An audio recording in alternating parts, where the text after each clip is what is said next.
오늘의 말씀은 창세기 2장 1절로 5절까지 말씀입니다.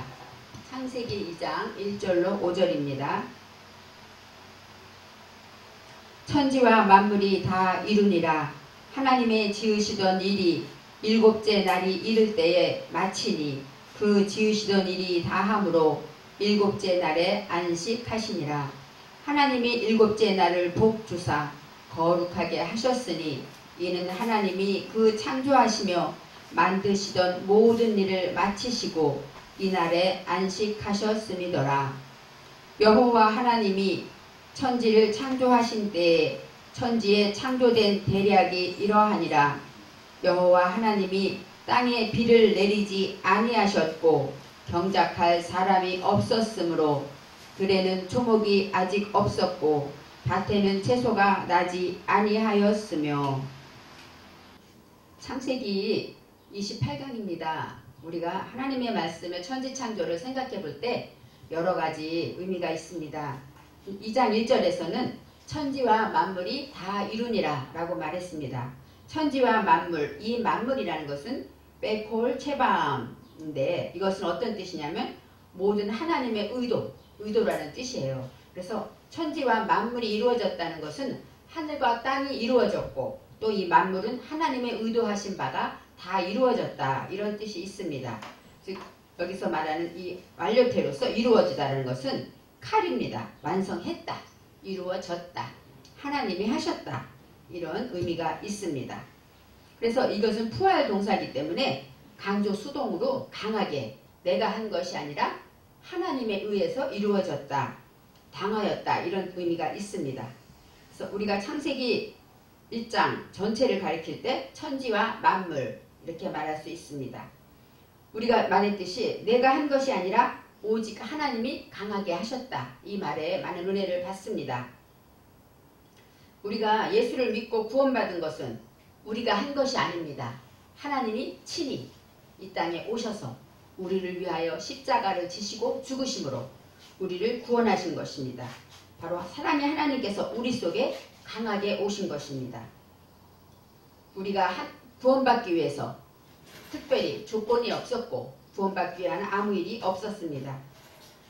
고린도전서 15장 10절에 사도 바울께서 나의 나된 것은 오직 하나님의 은혜로 됐다 하고 말한 것처럼 우리는 모든 것이 하나님이 하셨다, 우리가 어떤 일이 있을 때마다 하나님의 은혜입니다 하고 말하는 모든 것들은 우리 부끄러운 내면에서 하나님의 의도하신 바가 이루어졌다, 이렇게 말할 수가 있습니다. 창세기의 이야기는 세상을 창조하신 이야기도 되지만 내 마음을 만드시고 나를 구원하신 하나님의 역사의 그림이라고 생각하시면 좋습니다. 2절에서 하나님이 일을 하셨다고 일이 있습니다. 일이라는 것은 하나님으로부터 부여받은 일인데 이것은 전달자, 일하다, 이렇게 말레아크가 나옵니다. 이 말레아크라는 것은 일인데 말레아크는 천사란 뜻이 있습니다. 우리가 생각할 때 천사 그러면 수호천사, 또 날개를 가지고 우리가 그림에서 보는 천사를 생각합니다. 그렇지만 원어에서 이 말레아크라는 것은 일하는 자입니다. 하나님의 말씀에 수여받고 또 전달받은 자, 그런 뜻이 있습니다. 그래서 진정한 천사는 일하는 자이기 때문에 저와 여러분은 다 하나님의 천사라는 것을 기억해야 합니다. 이제 일을 마치시고 하나님께서 하실 때 일곱째 날에 마치셨다고 합니다. 일곱이라는 숫자가 의미가 있습니다. 일곱째 날, 이것은 쉐바라고 말하는데 이 쉐바라는 얘기는 여섯은 쉐시, 일곱은 쉐바. 이 쉐바라는 얘기는 일곱 번째, 맹세하다라는 뜻이 있습니다. 그래서 일곱 번째라는 의미도 있지만 하나님의 말씀 안에 내가 맹세하게 되었을 때 이런 뜻이 있습니다. 그래서 이 쉐바라는 뜻은 물리다, 만족시키다, 풍부하다, 이런 의미가 있습니다. 하나님의 말씀으로 계몽되게 될 때 내 안에 만족이 찾아옵니다. 그럴 때 다시는 이런 짓을 하지 말아야지, 다시는 죄를 범치 말아야지, 다시는 함부로 말하지 말아야지 하고 내가 스스로 맹세하는 일이 있습니다. 그렇게 맹세하는 일이 생길 때 내 안에서 일이 맞춰지는 것입니다. 다시는 내가 하나님의 말씀대로 기도를 쉬지 말아야지 했다면 그것을 쉬지 않기 위해서 우리는 방향으로 가고 있기 때문에 그 일이 맞춰졌다고 말하고 있습니다. 이제 완성하다, 일이 마쳐지고 그 뜻에는 끝마치다. 바로 칼이라는 동사인데 이것도 하나님께서 일곱째 날에 마쳐진 다음에 안식하셨다. 여기서 안식이 나옵니다. 일곱째 날에 안식하죠. 일곱째 날에 쉬시고 일이 끝마치고 끝마침으로 안식이 찾아옵니다. 이 안식한다는 것은 원어로 샤바트입니다. 샤바트라는 것은 노동을 쉬다, 일을 그만두다, 끝내다, 그 다음에 안식일을 지키다, 휴일 그런 뜻이 있습니다. 하나님이 일을 다 마치시고 목표를 향해서 맹세하게 될 때에 진정한 안식을 하십니다. 즉 이 샤바트라는 것은 정착의 목표를 가질 때 내가 이제 하나님 말씀에 정착되어서 야 이제는 하나님 말씀이 이것이구나, 내가 여기서 흔들리지 않고 목표를 가져야지 하고 목표를 가질 때 오는 것이 안식일입니다. 목표를 갖게 되면 내가 이제부터 공부를 해야지 하고 하면 책상에 앉는 것처럼 어떤 우리의 삶의 방향이 하나님께로 목적을 가지고 달려가기 때문입니다. 그렇기 때문에 방황하지 않습니다. 좌로나 우로나 치우치지 않는다는 말입니다. 이제 하나님의 말씀을 내 안에서 하나님의 의도가 이루어질 때 우리는 하나님의 천사가 되며 또 그 말씀에 목표를 가지게 될 때 그럴 때 우리는 맹세하게 됩니다. 이제는 다시는 하고 하나님 앞에 맹세할 때 우리는 진정한 삶의 안식을 누린다고 말하고 있습니다. 하나님께서는 이 안식하신 일곱째 날을 거룩하게 하셨다 이렇게 말씀하십니다. 구별하셨다, 거룩하게 하사, 카도시입니다. 이 카도시라는 것은 구별하다, 성도들을 카도심이라고 합니다. 구별된 자들이기 때문입니다. 바로 거룩하게 구별하셔서 복을 주셨는데 복을 주신 이유는 무엇일까요? 우리가 안식에 있기 때문입니다. 안식하지 않았으면 복을 주실 수가 없죠. 우리가 하나님의 말씀대로 방향을 정해서 그것을 향하여 맹세하며 이제 진정한 안식을 누리게 됐을 때 하나님께서는 복을 주시는데 빠르크의 복을 주셨습니다. 이 빠르크의 복이라는 것은 무릎을 꿇는 복입니다. 즉 하나님의 말씀에 진정한 영혼의 만족이 와서 맹세했을 때 정말로 하나님의 어떤 상황이 와도 우리는 무릎을 꿇을 수 있는 힘이 생기는 것입니다. 하나님의 말씀대로 정직하고 직진함으로 항상 행복하다고 말하는 삶을 사는 이 아세리의 삶을 사는 자는 어떤 상황에도 무릎을 꿇을 수가 있습니다. 진정한 안식이 누리는 자에게는 하나님이 기뻐하는 무릎 꿇는 복을 허락하신 것입니다. 이제 안식이 온 자는 어떤 상황에도 흔들리지 않고 오직 하나님의 말씀대로 사는 삶으로 빛과 소금의 삶을 살게 되는 것입니다. 이제 4절에서 여호와 하나님이 하고 나오십니다. 1장 전체와 2장 1절로 3절까지는 엘로힘 하나님만 나왔습니다. 그런데 4절에 예후바 엘로힘 여호와 하나님 이렇게 나옵니다. 여호와 하나님이라는 것은 하나님은 우리의 방향을 정해주시는 분이고 여호와 예후바라는 것은 지금 하나님이 있게 하시고 되게 하시고 하게 하시며 또 그만큼 남도 되게 하시는 그런 능력의 하나님을 말하고 있습니다. 야훼라고 하시오. 그것은 바로 하나님의 이름이면서 어떤 의미냐? 지금 하게 하시는 하나님, 그런 의미가 있습니다. 이제 여호와 하나님께서 이러하니라 하고 말할 때 엘레라는 것은 아까 말했듯이 방향을 가지는데 엘로힘, 그것은 엘레의 복수입니다. 그래서 엘로힘 그러면 방향을 가지게 된 것들, 바로 여호와 하나님께서 우리의 방향을 인도하신다, 그런 의미가 있습니다. 4절에 천지에 창조된 대략이 이러하니라. 대략이 어떤 뜻일까요? 대충 우리 이렇게 생각할 거예요. 그런데 원어에서는 이 대략이라는 것이 톨레도트라고 나옵니다. 톨레도트의 어근은 야레트예요. 야레트는 어떤 뜻이냐? 낳다, 아기를 낳다, 그 다음에 태어나다, 탄생하다, 출산을 돕다, 그 다음에 아버지가 자식을 보다, 이런 뜻이 있습니다. 바로 아버지가 자식을 보다 생각해 볼 때 이 야레트라는 것은 천지에 창조된 탄생이 이렇다, 이런 의미가 있습니다. 그런데 어떤 의미로 봅니까? 아버지가 자식이 태어났을 때 그 감동과 그 기쁨과 그런 것이 있지 않습니까? 바로 하나님께서도 천지를 창조하실 때 이런 탄생을 바라볼 때 이런 감동이 있으셨다는 것입니다. 바로 생명이 태어났을 때 창조주의 의도와 능력이 하나님 안에서 이루어졌다. 이렇게 말하고 있습니다. 그래서 하나님이 말하는 이 낫다, 이 아랫드라는 것은 하나님의 말씀을 듣고 지키어서 내 생각과 삶이 바뀌는 것이 바로 탄생하는 낫다의 뜻입니다. 하나님의 말씀을 낳았다. 이러면 어떤 의미가 있을까요? 말씀을 내가 듣고 지키어서 내가 변화된 것으로 남에게 주는 것이 되는 것입니다.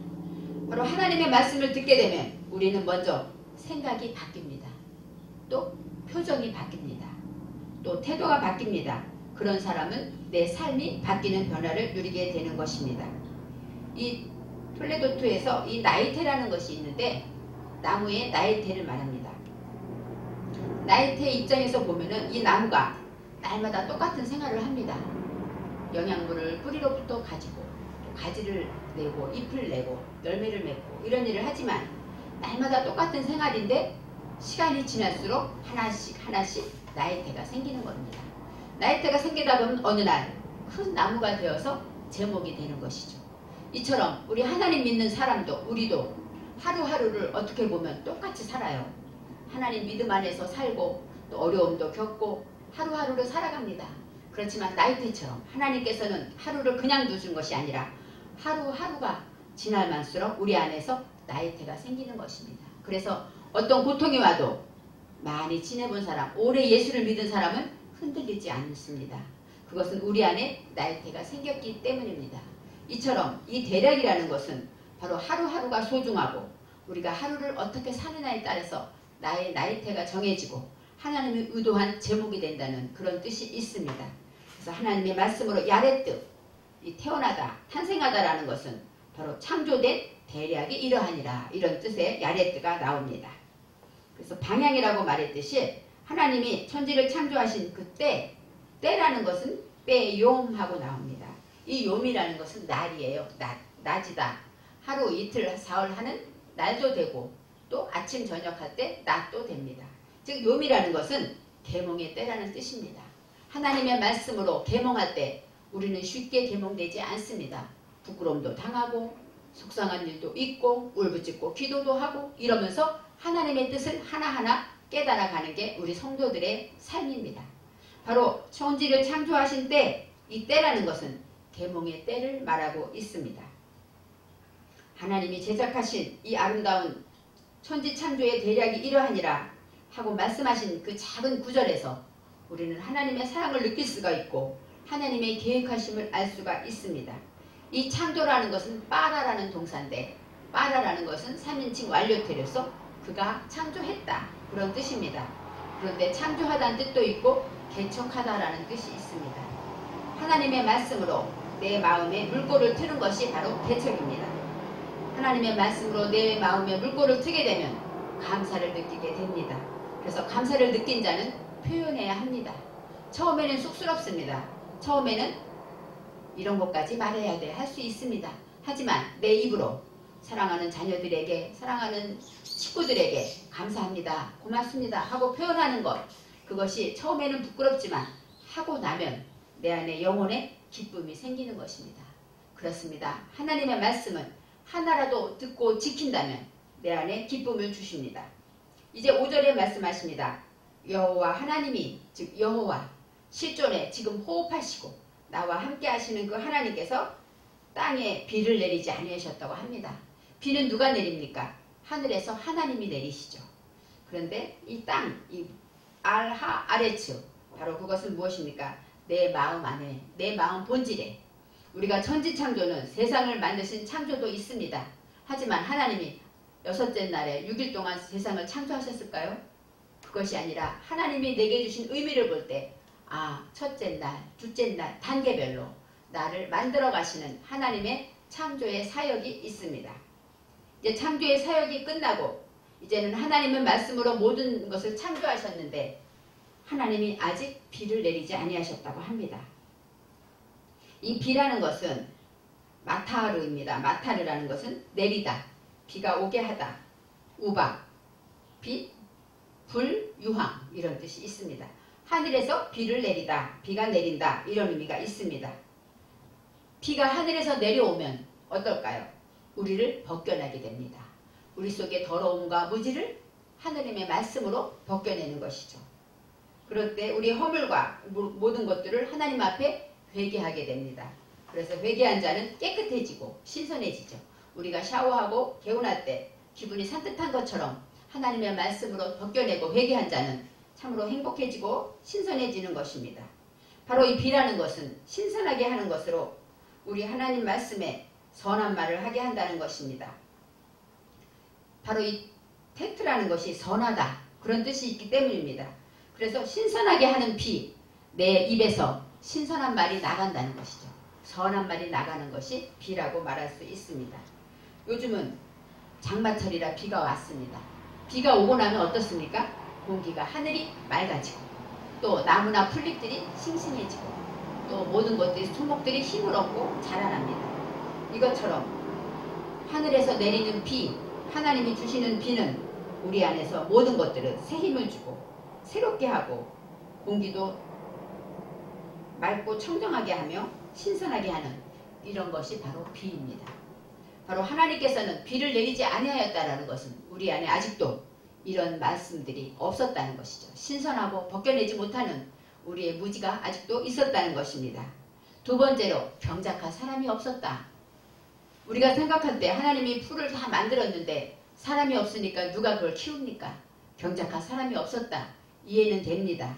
그런데 여기서 병작이라는 것은 아바드입니다. 아바드. 아바드라는 것은 병작하다, 봉사하다, 섬기다, 예배하다 이런 뜻이 있습니다. 바로 병작하다는 것은 사전에 보면 땅을 갈아서 농사를 짓다 이런 뜻입니다. 하나님이 주신 땅은 있는데 그 땅이 너무 단단하고 그 땅에 돌도 있고 그렇기 때문에 농사를 지으려면 어떻게 해야 될까요? 먼저 그 안에 있는 돌을 골라내야 되겠죠. 그 다음에 흙을 고르게 해야 할 것입니다. 이러한 모든 작업이 병작하는 것입니다. 바로 병작한다는 아바드는 봉사하고 섬기고 예배하는 모든 것이 들어있으며 우리 안에 있는 그 교만과 자존심의 돌들을 뽑아내야 합니다. 그리고 또 흙을 고르게 해야 되는 것은 아래 부드러운 흙으로 삽으로 덮어야 되고 엎어야 되는 것입니다. 이처럼 우리의 단단한 땅을 부드러운 흙이 되도록 병작하지 않았기 때문에 그렇기 때문에 비가 내리지 않았다는 것입니다. 바로 병작한 이 사람은 아담입니다. 우리가 잘 아는 첫사람 아담인데 아담의 뜻이 무엇입니까? 땅, 닮아가다, 피를 닮다, 피, 하나님의 사상을 닮아가는 자를 말합니다. 그래서 병작할 사람이 없었다. 이 말은 우리 안에 있는 더러운 무지와 욕심과 이런 모든 것들을 하나님의 말씀으로 고르게 다 만들어야 되는데 그렇게 할 우리가 사람을 하나님을 닮지 못했다. 그렇기 때문에 그 일을 하지 못했다. 이렇게 설명하고 있습니다. 하아레츠 땅이 나오고 또 하아다마 땅이 두 가지 땅이 나옵니다. 첫 번째 땅은 천지를 창조하시니라 할 때 땅이고 두 번째 땅은 하아다마 아담을 향한 땅을 말합니다. 아담은 무엇입니까? 내가 하나님의 사상을 닮아가는 것 그것을 향해서 나아가는 땅이라는 것입니다. 그것은 우리 마음 땅을 말하고 있습니다. 여기에서 경작하다는 것은 무슨 땅을 해야 될까요? 아담아, 우리 마음에 있는 땅을 경작하라는 것입니다. 이제 우리 마음의 땅을 경작하지 못하면 하나님의 사상을 닮아가지 못하기 때문에 밭에는 채소가 나지 아니하였고 바로 이렇게 말합니다. 비가 내리지 않았는데 왜? 밭에는 채소가 나지 아니하였고 이렇게 말합니다. 여러분 이 밭이라는 것은 샤데입니다. 샤데라는 것은 어떤 뜻이냐? 평지, 밭, 들판, 지방, 뜰 이런 뜻이 있습니다. 이 샤데라는 것은 평지를 생각해야 합니다. 바로 밭에는 우리가 뭐를 심기 위해서 평평한 땅이 돼야 되죠. 그런데 우리는 평지라는 것은 높게 솟거나 낮게 내려가도 안 된다는 것입니다. 하나님의 말씀을 들은 자는 내 마음이 평지가 돼야 되는데 그러려면 자존심을 부리고 고집을 부리는 높아지지도 않아야 되고 지나치게 자신을 열등감을 가지고 내 같은 것이 무엇을 해 하고 비하감이 있다면 그것은 낮아진 것입니다. 그것이 아니라 내 삶에서 지금 있는 실존 나의 삶에서 오늘 할 일을 하면서 내 실존을 느끼고 오늘 하루를 소중하게 여기는 자가 평지에 있는 자입니다. 그래서 평지, 이 샤다라는 것은 그만큼 그럴 때 채소도 심고 나무도 심을 수 있다는 것입니다. 하나님의 말씀 안에서 교만하지 않고 우리가 하나님의 말씀대로 이렇게 평지에 있을 때 하나님의 말씀을 그 삶에서 실천하며 실존의 삶으로 성실히 살아나갈 때 그때 채소가 있습니다. 이 채소라는 것은 무엇일까요? 풀은 풀을 말하는데 허브큐같이 상큼한 것입니다. 이 채소는 우리 모두가 먹어야 되고 요즘 다이어트 하는 사람 채소를 많이 먹으라고 합니다. 이 채소라는 것은 허브큐처럼 상큼해서 누가 들어도 기분 좋은 말입니다. 어떤 사람에게도 나의 입을 통해서 나가는 말이 그를 기분 좋게 한다면 나는 채소와 같은 그런 말을 하는 것입니다. 1장 30절에서 하나님께서는 모든 동물들에게 채소를 식물로 주셨습니다. 이처럼 우리는 이 채소라는 것을 통해서 이렇게 땅에 채소를 심고 그 열매를 통해서 하나님의 일을 하라는 것입니다. 그런데 들에는 초목이 없었다. 초목은 무엇일까요? 풀과 나무를 말합니다. 이 초목이 없었다는 것은 이 샤데라는 것은 아까 말했듯이 평지를 말하고 하나님의 들을 말하는데 여기에서 이 초목은 슈야흐로 나옵니다. 슈야흐라는 것은 말하다, 숙고하다, 묵상하다 이런 뜻이 있습니다. 바로 이 나무는 에츠를 말하는데 에츠는 어떤 뜻일까요? 대답을 책임진 자로 상담하다라는 뜻이 있습니다. 그래서 우리가 항상 하나님의 말씀을 상담하고 말씀을 묵상하는 자 그것이 바로 초목이라고 말할 수 있습니다. 초목이 없었는데 아직 없었다. 성경에는 아직이란 단어가 나옵니다. 이 아직이라는 것은 테렘인데 이것은 아직 무엇이 없다. 아직 무엇이 아니다. 이런 뜻이 있습니다. 그 풀이 없고 나무가 없는데 아직 없었다라는 얘기는 무엇일까요? 앞으로 있을 것이다 라는 것입니다. 하나님은 지금은 비가 내리지 않고 그래서 이런 것이 없지만 앞으로는 비를 내릴 것이고 또 풀과 채소와 나무가 있을 것이다. 하나님께서는 말씀하고 있습니다. 이제는 들에는 초목이 있어야 하고 밭에는 채소가 있어야 하는 것입니다. 그런데 하나님께서는 비를 내리지 아니하셨기 때문에 또 경작할 사람이 없었기 때문에 아직도 채소와 초목이 없다고 합니다. 우리가 하나님의 말씀을 들을 때마다 내 안에 채소가 있는가? 내 안에 풀과 또 나무가 있는가? 나를 돌아보아야 합니다. 그래서 이렇게 내 안에 이러한 것이 없다는 것은 하나님이 비를 내리지 아니하셨다는 것입니다. 진정한 회개, 진정한 뉴침, 하나님의 것으로 신선하게 벗겨지는 그런 내가 되지 못할 때 우리는 열매를 맺지 못하는 것입니다. 오늘의 말씀을 통하여서 저와 여러분은 정말로 하나님의 말씀에 천지의 대략이 이러하니라 하셨던 이 뜻은 천지를 만드신 하나님의 의도가 어떤 뜻이고 그 다음에 하나님이 탄생케 하신 이 아랫뜨가 정말로 아버지가 자녀를 낳을 때 그 기쁨과 감동처럼 하나님은 우리를 탄생시킴으로 말없는 감동과 감격을 가지고 계시다는 것을 기억할 때 우리가 날마다 일하는 자가 되어서 창조주의 사역에 동참하는 저와 여러분이 되시기를 바랍니다.